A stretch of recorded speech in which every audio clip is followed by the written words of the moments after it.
Hey, everybody. Welcome to this week's Star Report. This is Jason, and it is May the 17th, 2023, a Wednesday here in downtown Brenham, Texas at the Rock Shop, New Dimensions Crystals and Reiki. We start with the sun when we do the reports. And so today the sun is doing nothing, but yesterday the sun was doing something. There were a couple of not CMEs, but solar flares when they don't release any stuff towards anything or anybody, then it's called a solar flare. If it sends off material, it's called a CME. So there was a large solar flare that was off the left side as you're looking at the sun, and that is not Earth facing. So, and then it didn't have a CME with it, but you would have noticed yesterday sort of a disturbance in the force where maybe there was a reset or a moment of confusion where you had to sort of collect your thoughts again. And then towards the end of the day yesterday, there was another large solar flare with it, mass ejection, that happened off the right side and also not Earth facing, so nothing's coming towards us. So there would have been a little bit of tech interruption, maybe some slow internet speeds. Of course, that would have increased the power of thunderstorms and rain. So if you got some extra lightning, some extra wind, that would have been solar related stuff, or abnormally large, because I mean, thunderstorms obviously produce winds. So that was going on there. There are some coronal holes that are turning towards the Earth today and tomorrow. So that's the dark spots on the sun, which will produce a plasma stream that usually shows up a couple days later. Those will be the increased seismic activity. Sometimes some heart palpitations or some heart pressure can be there. So if you already have cardiac issues, that might be something to pay attention to and watch. And then there is, on the weather today, there was a what they call a solar filament or a plasma filament. And that's just sort of a material of the sun that can just sort of release in sort of like a band or a rubber band kind of action. There's a really active region pointing towards us, so that might or could erupt. And so when plasma comes, that's usually a slower eruption towards us, but it's usually more material that sort of hits our atmosphere and our protective shields as it comes towards us. So something during the day might kick off, so pay attention to that. Which brings us into the star weather, or the astrology part of the report. And so the energy of the stars is obviously pretty intense. We had Jupiter come into Taurus yesterday into today. And so if you remember my reports about things that were happening in May, the biggest one was going to be Taurus. Jupiter was going into Taurus. And so when Jupiter changes signs, Jupiter does that about once a year in a couple of months. And so it'll be in Taurus until 2024. But when it sort of shifts that on the 12-year cycle, you can sort of figure out 12 years prior to today will be people on that cycle. They call it the Jupiter return. And so Jupiter is into Taurus. I am a Taurus. It is in my sun sign. Jupiter was in my birth chart, so it's particularly important for people that are Tauruses, born in the 70s, 76 and 77. And so the Jupiter in my sign is more intense, but what you'd want to do is sort of figure out what's happening to you with this energy would be to find your house, or get your chart and go get one of your free charts on that thing. You can sort of see the little signs there. Wherever Taurus was, pick a house, first house, eighth house, whatever, and see what that house means. And you'll sort of see what this energy is going to be doing for you. But in general, when Jupiter does stuff, Jupiter is associated with abundance, with wealth, with everything that's good, everything that's powerful, right? The energy to do those kinds of things.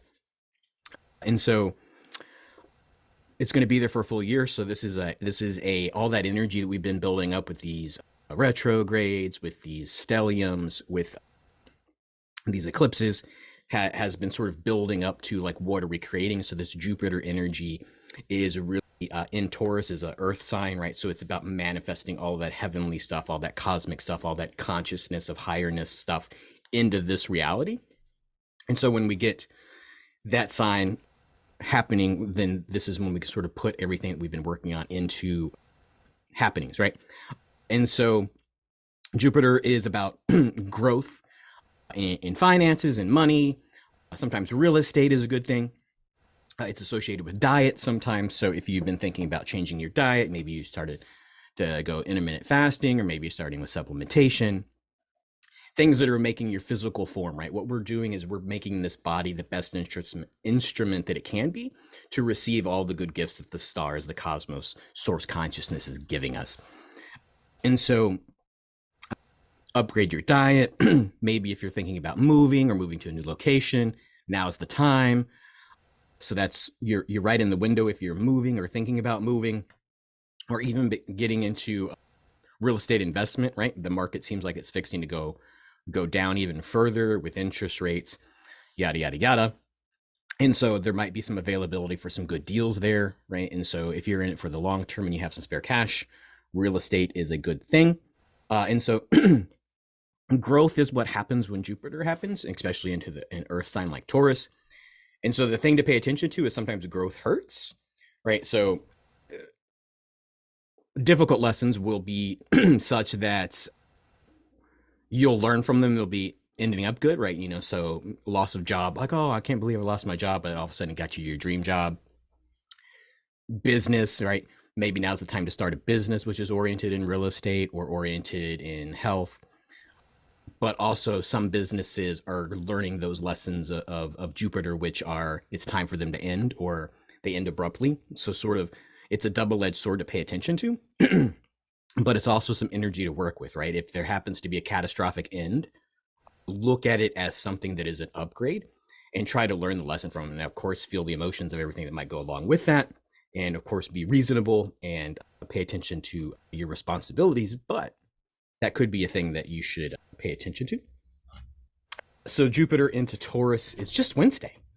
That's a lot of energy that's going on. But it's also making the stellium of Taurus, right? And we talk about Taurus and the stellium. Alchemically, that's the back of the neck, or the polyvagal, or the vagus nerve cluster that's right here. And that really is about manifestation, right? The nerve cluster goes right in here into your solar plexus. And that's really about moving all this higher minded, higher consciousness stuff into physical reality, right? And this vagus nerve cluster is right behind the throat chakra as well. So it's about speaking that into your truth and your learnings into your livelihood, your life. And so that's a good thing to sort of pay attention to. And so the things that are in the stellium is the sun, Uranus, Mercury, the north node. The north node of the moon just means that it's about this lifetime. And then Jupiter just moves in there. And so that's a lot of energy about communication, about travel, about deep spirituality. And of course, the sun is about activity. And then, of course, it's in Taurus. So it's about actively in the physical realm, manifesting and creating all the things that you're hoping for. And that leads us into, that was a good Wednesday. That leads us into Thursday, which is the moon joins the stellium, right? So how's the north node and the moon not the same thing? Anyway, the way the chart moves, that's the way it is. The moon is now going to move into, and Thursday going to move into that stellium. So it'll be 1, 2, 3, 4, 5, 6 signs in the Taurus. So that'd be good stuff. And then that leads us into even more powerful energy regarding Taurus. And of course, Taurus is the sign of the bull, and it's about steadiness and about being earthy. Most times the Taurus is associated with nice things, with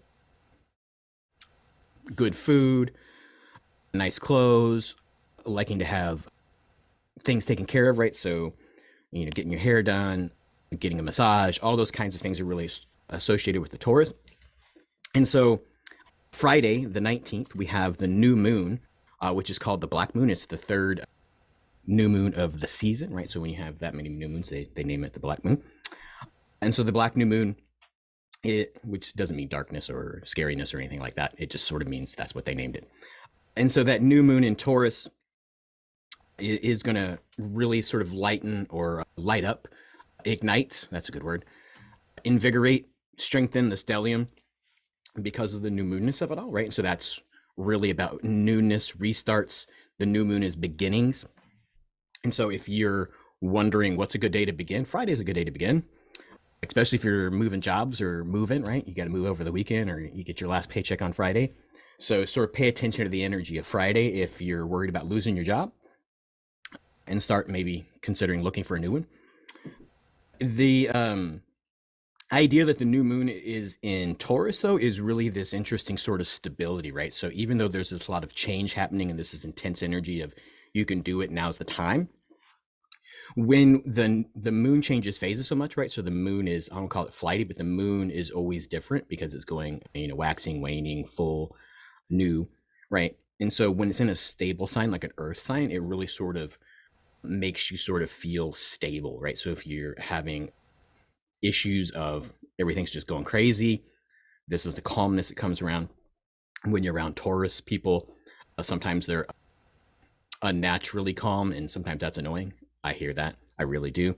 But Taurus energy is really just the steady energy. And so that's adding that to the moon, which is also a 22 master day, right? So really this thing is the energy of the day is pay attention to, if you are the master of your own life and you had your druthers, what would you choose to do and who would you choose to be?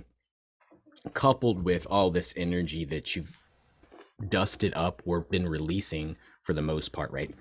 Some of y'all might have been a little freaked out that all this energy was happening and all these things were going on in your life, but really it was stuff coming up to go away, right? If it comes up, it means it's leaving, usually. And so all of this energy about coming up to leave is really, you're the master of that, right? So you can create what you want. So what do you want? Pay attention to that on Friday. Saturday, you're going to bake in that new moon energy. New moons and full moons sort of last a day and a half. So that Saturday. Sunday is going to be that sort of last hurrah of the post-eclipse energy, right? So that's going to, how we got pre and post Mercury retrogrades, we got pre and post eclipse season. So this is the post-eclipse season. So any last little bit that got triggered during the eclipses, there we go. So what was I talking about? During the eclipses, sort of pay attention for some of that stuff to sort of readjust itself. And I just sort of missed a note I put on a separate page. Let's go back to Friday the 19th.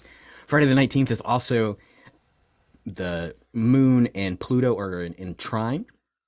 And so this sort of goes in with that energy of the mastery day in the 19th. It says, this is really the energy. It's time to come out of your shell, right? A lot of us have been in this intense times of change. We've been in protective mode, right? Even over the last 3 years, we've been protecting our health. We've been protecting our money. We've been protecting from crashes, inflation, war, all these kinds of things. This protective mode is really sort of coming to an end, where you can be less protective and more proactive, more proclamation. This is who I am. This is what I'm going to be. And the Taurus energy tells you that you're wealthy, you're gifted, you're loved, especially with this Jupiter energy. So focus on, with this Pluto energy, focus on joy, what makes you happy, and then that's going to attract what you want to make you happy, right? So a kind of metaphysical world truisms, your vibe attracts your tribe, right? So instead of focusing on what you're trying to protect yourself from, focus on what you are trying to become and how happy that would make you if that were true. And then that's what's going to sort of happen. Just sort of know that it's okay to be seen and you don't really have to hide anymore. Okay. So then that moves us back into Sunday. Sorry, I did a little skip on that. And then that's really the energy for the rest of the week. Monday and Tuesday, this Taurus Stellium, right, it is really going to last until June.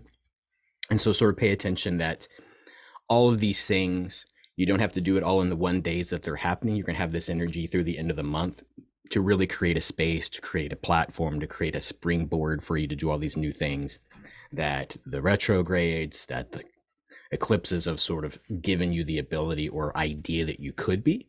These are the times, right? And of course, Taurus moves slow.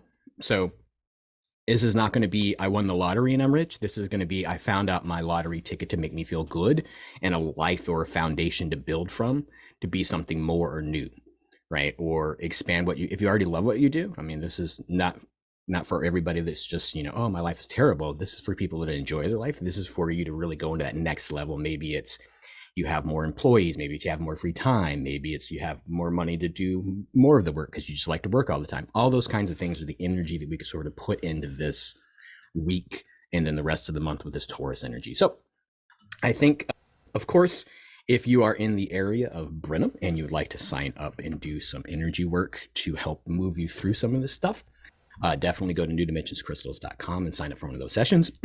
I do offer private breathwork sessions, which is the easiest tool.